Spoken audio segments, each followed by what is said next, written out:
welcome to another video! Now, I may currently be an illustrator, but in a previous life I studied mathematics, and every now and then I get withdrawal symptoms, compelling me to leap back into the world of absurd logic that I love so dearly.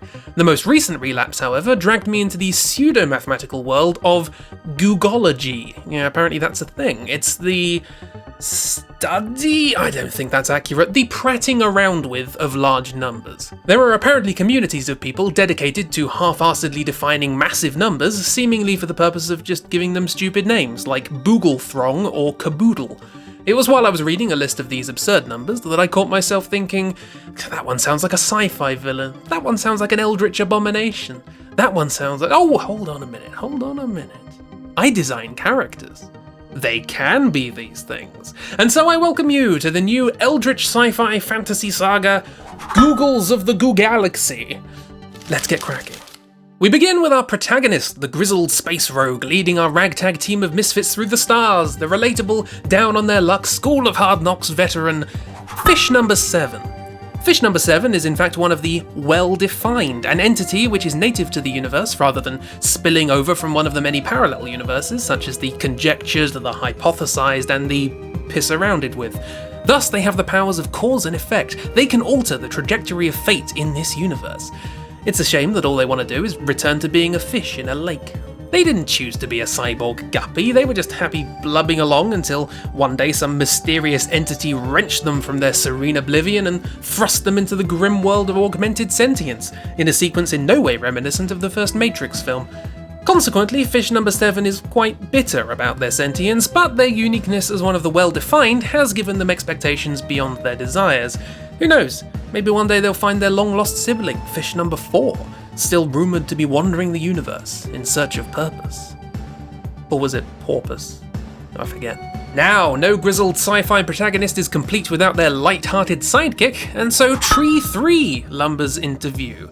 Tree 3 was a surveillance droid constructed of an unspecified length of telescopic nanotubing, which allows them to seemingly indefinitely stretch and split their limbs at will, thus allowing them to scuttle the narrowest vents and crest the tallest mountains in aid of maximum snoopage. Unfortunately, while their predecessors Tree 1 and Tree 2 were very well behaved and compact, Tree 3's telescopic nature couldn't be contained. Some suspect that the materials from which they were made just so happened to have all been well defined, and thus Tree 3 gained sentience, as yet unbounded telescopy, and a complete disinterest in surveillance, choosing instead to travel the universe, just sort of looking at things they like. They like to travel.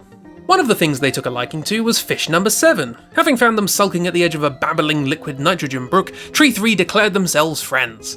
This is something the Fish Number 7 has no say in, because A, you can't hide from Tree 3, and B, Tree 3 has a tendency to just pick Fish Number 7 up by the exoskeleton and wander off. They're good friends, really. Kind of. Fish doesn't really have much of a choice. So, we've got the brains, we've got the eyes, now we need some muscle, in the form of Bugle Chime. Bugle Chime originated on the primitive planet of Hyperon, a noted fletcher and bowmaker among their society.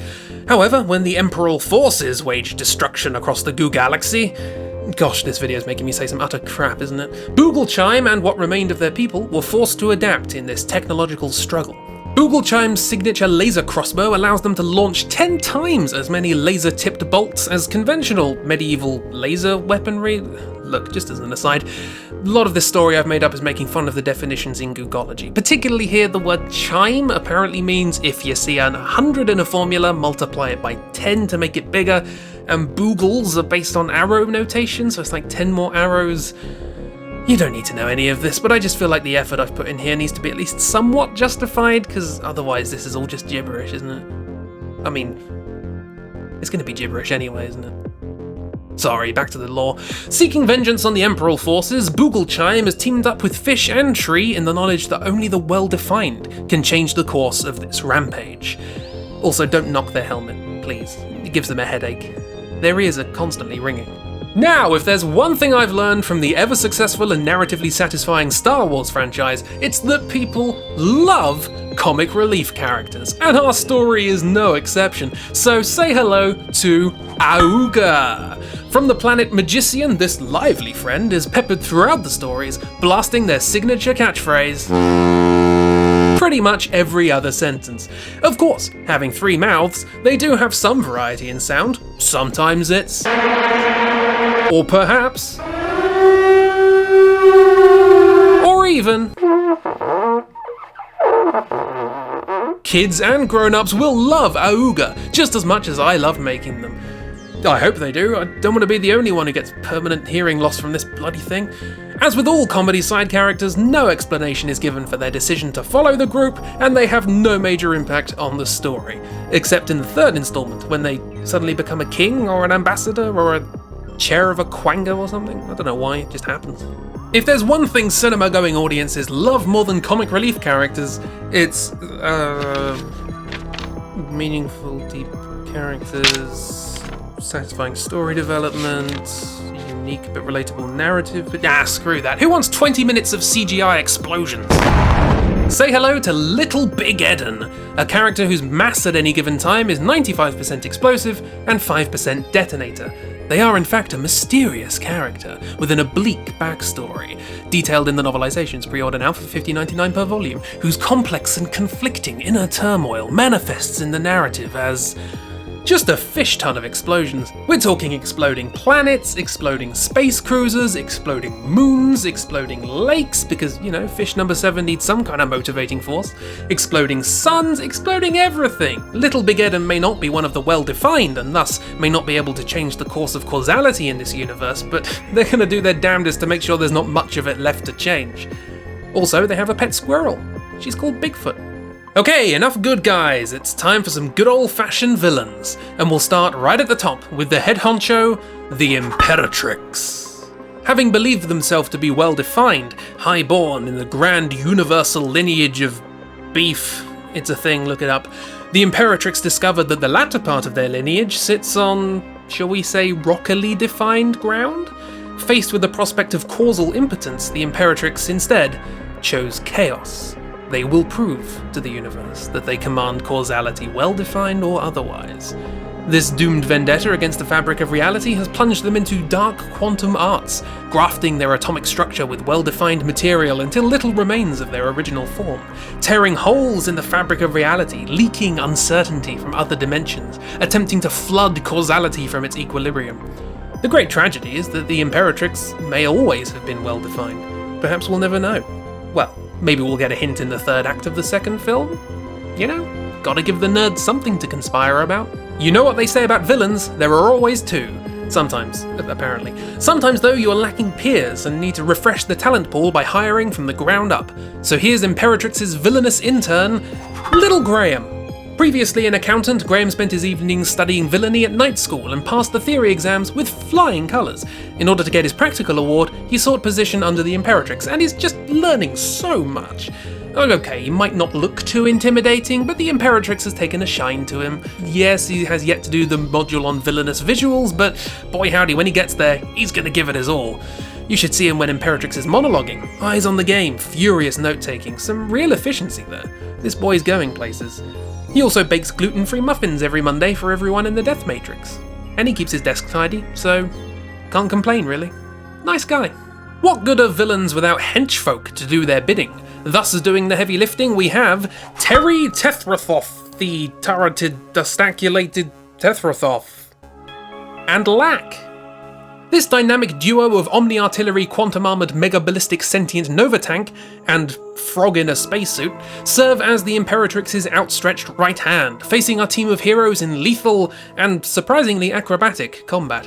They serve as the front-facing face of the Emperor forces, an intimidating design sure to stick in the audience's mind and shape the face of danger in the story, right up until they die at the end of the first film without having done anything of consequence. Lack is clearly the leader here. They're in it for the thrill, the superiority, the chance to do big evil laughs in public. They've been stretching their throat membrane for years just to laugh maniacally on top of a rickety balcony. Terry Tethrathof turreted destaculated Tethrathof is largely just in it for the paycheck. They get through a lot of WD-40 and the Emperor forces don't have much in the way of benefits, so it's a shame really. Not all villains wear spiky capes, however. Some are just in it to cause a ruckus. And so Bagel and Boogle enter the fray. No side to claim, no hand in causality, just in it for themselves and what they can claw out of the wreckage. In another world, these 3 ruffians the Big, the Bag, and the Boogle could have been allies to our adventurers. In yet another, they could be outright villains. But today, you're just in the way of their haul, and they ain't gonna let you stay in the way for long. Biggle's the sly leader, slippery-tongued skitterbug of the group, crawling into the ears, influencing the influential, and, of course, holder of the group's shared credit card. Boogle is the stalwart knight, loyal and proud, risking life and limb for the honour of Biggle letting him share some of the loot, and looking cool in his second-hand cyberspecs. Bagel's here to hold the bags. I like them. They'll probably get a Saturday morning cartoon spin-off where they get into heist-based hijinks. They deserve it. Good luck to them, I say. Finally, a long-running sci-fi saga is nothing without a twist of villainy, of who is truly pulling the levers behind the curtain of causality, and it's cungulous. Can I say that? Can we actually say that on YouTube? Like, have we checked the terms of service? I'm really not sure we can say that. Are we going to get demonetized? That's what I'm worried about. We're not monetized. What do you mean we're not monetized? Have I been doing this for free? Cungulus is an entity from betwixt universes, a beast of decay feeding on rot and destruction, physical, temporal, and metaphorical. It is a being of simple desires, albeit with a mind and form beyond comprehension. And it took up about 70% of the film's CGI budget, which, you know, when you remember little Big Eddons in this film, should give you a sense of scale. I'm not going to be able to render Cungulus with any sense of justice here. Too many lumps, not enough time. But just make it known that they serve their purpose. To escalate this story to the grandest of climaxes. To expand the genre into forms unthought. To leave audiences in a state of awe-based lockjaw. Of course, what it'll actually do is jump the shark so hard that people will start retrospectively hating the earlier films, which... isn't that all a sci-fi filmmaker can ask for these days? And that's it! That's the main cast of the first trilogy in the Googols of the Googalaxy franchise. I'll be honest, my initial list of stupidly named numbers was at least a chime of what I used here, so I'll be happy to expand the Gooniverse if anyone has somehow managed to maintain any enthusiasm to this point. See, I don't aim for excitement to get retention in my videos, I like to lean on the sunk cost fallacy. A big thank you to my exceptional patrons who helped make this possible and who were here for the original doodle session that this all came from, helping me form and develop these characters. I apologise for the number of times I said cungulus during that session. I will try not to say cungulus again. It's not very nice when you're supporting someone to get early videos and early comics and Discord hangouts, behind the scenes things, even the occasional physical reward, only just to keep hearing the word cungulus. It's very unfair. Cungfegulus. Right, enough of this rambling. What is this, a Star Wars title crawl? I'll be back for some more creative nonsense in the future. Remember to be well defined in all that you do. May the fish be with you. Live long and cungulosper. Bye!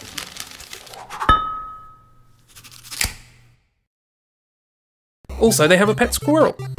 That was the worst delivery of the word squirrel. I somehow managed to inhale in the middle of saying it. Fish doesn't really have a say. Oh, last word! The last word!